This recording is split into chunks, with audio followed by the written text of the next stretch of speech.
চাওক আমি ইতিমধ্যে ND24 দৰ্শকসকলক জনাইছোঁ আৰু প্ৰতিটো মুহূৰ্তৰ খবৰ দি গৈছোঁ। এই যি জালুকবাৰীৰ প্ৰাক্তন ACS বিষয়া অৰ্থাৎ অৱসৰপ্ৰাপ্ত ACS বিষয়া কবিতা ডেকাৰ বাসগৃহত পুৱাৰে পৰা CM ভিজিলেন্সে অভিযান অব্যাহত ৰাখিছে আৰু সেই অভিযানৰ মূল কাৰণেই হৈছে যে তেওঁৰ যেতিয়া কৰ্মৰত অৱস্থাত আছিল হস্ততাঁত বস্ত্ৰশিল্পৰ এগৰাকী সঞ্চালিকা হিচাপে সেই সময়ছোৱাত অৰ্থাৎ 2019-20 বৰ্ষত সেই দুৰ্নীতি সংঘটিত হৈছিল, 6টাকৈ পদত নিযুক্তিৰ কেলেংকাৰী সংঘটিত হৈছিল আৰু সেই কেলেংকাৰীৰ তথ্য বিচাৰিয়ে CM ভিজিলেন্সে পুৱাৰে পৰা ইয়াতে অভিযান অব্যাহত ৰাখিছে। কালিৰ দিনটোত CM ভিজিলেন্সে 4/2025 নম্বৰত এটা গোচৰ ৰুজু কৰিছিলে আৰু সেই গোচৰৰ ভিত্তিতে এনেধৰণে অভিযান অব্যাহত ৰাখিছে। পুৱাৰে পৰা দলটোৱে অভিযান যিহেতু অব্যাহত ৰাখিছে, এটা বৃহৎ দল CM ভিজিলেন্সৰ দল এই মুহূৰ্তত জালুকবাৰীৰ সুধাকণ্ঠ পথত যিটো বাসগৃহ আছে কবিতা ডেকাৰ অৱসৰপ্ৰাপ্ত বিষয়াগৰাকীৰ সেই বাসগৃহত আহি অভিযান চলাই আছে। আমি পোনপটীয়াভাৱে ND24 দৰ্শকসকলক দৃশ্যাংশ দেখুওৱাৰ চেষ্টা কৰিছোঁ আৰু বহু নথি পত্ৰ ইতিমধ্যে জব্দ কৰাৰ তথ্য আমি লাভ কৰিছোঁ। পৰৱৰ্তী সময়ত আমি যিসকল বিষয়া আছে তেওঁলোকৰ লগতো কথা পতাৰ চেষ্টা কৰিম, তেওঁলোকে কেনেধৰণৰ তথ্য পাতি তেওঁলোকে জব্দ কৰিছে সেয়াও জনাৰ চেষ্টা কৰিম। কিন্তু এই মুহূৰ্তত যিটো অভিযান, সেই অভিযান যিহেতু চলি আছে, সোধা পোছা অব্যাহত ৰাখিছে। এই যিটো নিযুক্তি প্ৰক্ৰিয়া চলিছিল তাত বিভিন্ন অভিযোগ উত্থাপন হৈছিল, বিভিন্ন ধৰণৰ কেলেংকাৰীৰ অভিযোগ উত্থাপন হৈছিল। স্বজন তোষণ নীতিৰে তেওঁ সেই 6টাকৈ পদত অৰ্থাৎ যি মাষ্টাৰ উইভাৰ 6টাকৈ পদ আছিলে সেই পদত নিযুক্তি প্ৰক্ৰিয়াত তেওঁ কেলেংকাৰী সংঘটিত কৰাৰ অভিযোগ উত্থাপন হৈছিল। কেনেধৰণে এই নিযুক্তি প্ৰক্ৰিয়া চলিছিল, বিভিন্ন ধনৰ লেনদেন হোৱাৰো অভিযোগ আছিল। সেই সন্দৰ্ভতে CM ভিজিলেন্সে এই অভিযান অব্যাহত ৰাখিছে আৰু তেখেতৰ বিৰুদ্ধে দুৰ্নীতি নিবাৰক শাখাটো এক গোচৰ ৰুজু হৈ আছে। সেই সন্দৰ্ভতো CM ভিজিলেন্সে তন্নকৈ তেওঁলোকে তদন্ত প্ৰক্ৰিয়া অব্যাহত ৰাখিছে, তেওঁলোকে তদন্ত অব্যাহত ৰাখিছে। এই মুহূৰ্তত যিহেতু CM ভিজিলেন্সৰ যিটো বিশেষ দল অৰ্থাৎ বৃহৎ দল শীৰ্ষ বিষয়াৰ নেতৃত্বত আহি তেওঁলোকে তন্নকৈ সকলো কাগজ পত্ৰ নথি পত্ৰ পৰীক্ষা নিৰীক্ষা কৰিছে। কি ধৰণে সেই সময়ত নিযুক্তি প্ৰক্ৰিয়া চলিছিল, যিটো অভিযোগ দিয়া হৈছে সেই অভিযোগৰ সত্যতা কেনেধৰণৰ সেইসমূহ পৰীক্ষা নিৰীক্ষা কৰি আছে। পুৱাৰে পৰা কেইবা ঘণ্টা ধৰি ইতিমধ্যেই অভিযান অব্যাহত আছে CM ভিজিলেন্সৰ। তেখেতৰ আয়তকৈ অধিক সম্পত্তি আছে নে নাই, নীতি বহিৰ্ভূতভাৱে তেওঁ বিভিন্ন ধৰণৰ সা সম্পত্তি গঢ়িছে নেকি, সেই সন্দৰ্ভতো CM ভিজিলেন্সে পুংখানুপুংখভাৱে তদন্ত অব্যাহত ৰাখিছে। এই মুহূৰ্তত বিষয়াগৰাকীও ভিতৰত আছে, তেখেত অৱসৰপ্ৰাপ্ত ACS বিষয়া আৰু বৰ্তমান ৰাজভৱনৰ অৰ্থাৎ ৰাজভৱনৰ যি চেণ্ট্ৰেলৰ ছেক্ৰেটেৰিয়েট আছে তাত OSD হিচাপে কৰ্মৰত আছে আৰু সেইগৰাকী বিষয়াক বৰ্তমান জেৰা অব্যাহত ৰাখিছে। শীৰ্ষ পৰ্যায়ৰ বিষয়াসকলে সোধা পোছা অব্যাহত ৰাখিছে।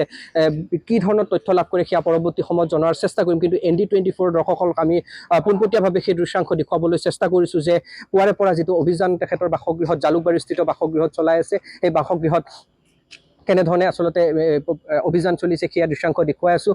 আৰু আমি যিমান দূৰ খবৰ লাভ কৰিছোঁ তেখেতৰ দুটাকৈ স্থানত ফ্লেট থকাৰো তথ্য লাভ কৰিছে CM ভিজিলেন্সৰ দলটোৱে। RG বৰুৱা পথত লগতে বেলতলাত দুটাকৈ ফ্লেট তেওঁৰ নামত থকাৰ ইতিমধ্যে তথ্য লাভ কৰিছে।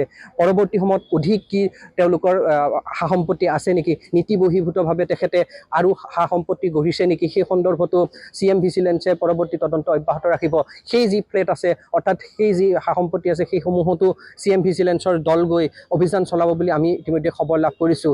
এই যিগৰাকী বিষয়া আছে তেওঁৰ বিৰুদ্ধে দুৰ্নীতিগ্ৰস্ত এগৰাকী বিষয়া হিচাপে তেওঁক চিহ্নিত কৰা হৈছে আৰু তেওঁৰ যিটো অভিযোগ সেয়া অভিযোগ আচলতে সত্যতা প্ৰমাণিত হ'লে হয়তো গ্ৰেপ্তাৰ হ'ব পাৰে এইগৰাকী প্ৰাক্তন ACS বিষয়া অৰ্থাৎ হস্ততাঁত বস্ত্ৰশিল্পৰ যিগৰাকী প্ৰাক্তন সঞ্চালিকা, এই সঞ্চালিকাগৰাকী গ্ৰেপ্তাৰ হোৱাৰ সম্ভাৱনা আছে। কিন্তু যিহেতু বৰ্তমানো তদন্ত প্ৰক্ৰিয়া অব্যাহত আছে তাৰ বাবে অৰ্থাৎ আৰক্ষীৰ যি অভিযান সেয়া অব্যাহত আছে, অৰ্থাৎ CM ভিজিলেন্সৰ অভিযান যিহেতু অব্যাহত আছে, তেওঁলোকে কোনো ধৰণৰ তথ্য এতিয়ালৈকে আনুষ্ঠানিকভাৱে জনোৱা নাই বা তদন্তৰ খাতিৰত কোনো ধৰণৰ তথ্য পাতি উল্লেখ কৰিব বিচৰা নাই। কিন্তু আমি যিটো খবৰ লাভ কৰিছোঁ অৰ্থাৎ আমি প্ৰতিটো মুহূৰ্তৰ খবৰ ND24 দৰ্শকসকলক দি যাবলৈ চেষ্টা কৰিছোঁ। যিটো 2019-20 চনত সংঘটিত হৈছিল বিয়াগম কেলেংকাৰী, 6টাকৈ পদত নিযুক্তিৰ নামত যিটো কেলেংকাৰী সংঘটিত হৈছিল, বৃহৎ ধনৰ অংকত নিজৰ মন পচন্দৰ প্ৰাৰ্থীক নিযুক্তি দিয়াৰ যিটো অভিযোগ উত্থাপন হৈছিল, সেই অভিযোগৰ ভিত্তিতে এটা গোচৰ ৰুজু কৰি CM ভিজিলেন্সে এনেধৰণে অভিযান অব্যাহত ৰাখিছে।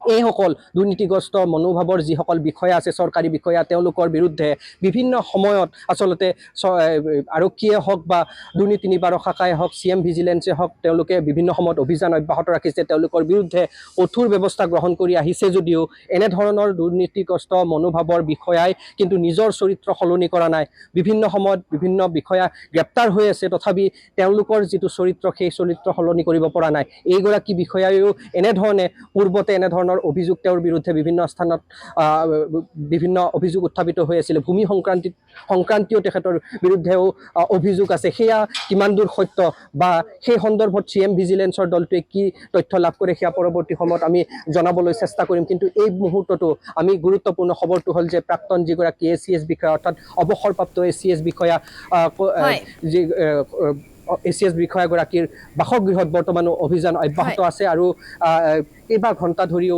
শীৰ্ষ পৰ্যায়ৰ বিষয়াসকলে সোধা পোছা অব্যাহত ৰাখিছে বিষয়াগৰাকীক আৰু কি ধৰণৰ তথ্য লাভ কৰে হিৰুল এই মুহূৰ্তত আপোনাক ধন্যবাদ জ্ঞাপন কৰিছো এয়া পোনপটীয়া সম্প্ৰচাৰ আমাক দেখুৱাইছে আমাৰ সাংবাদিকগৰাকীয়ে কি ধৰণে আজি ৰাতিপুৱাৰে পৰা প্ৰাক্তন ACS বিষয়াগৰাকীৰ বাসগৃহত অভিযান চলাই থকা হৈছে এই পৰ্যন্ত অভিযান চলি আছে CM ভিজিলেন্সৰ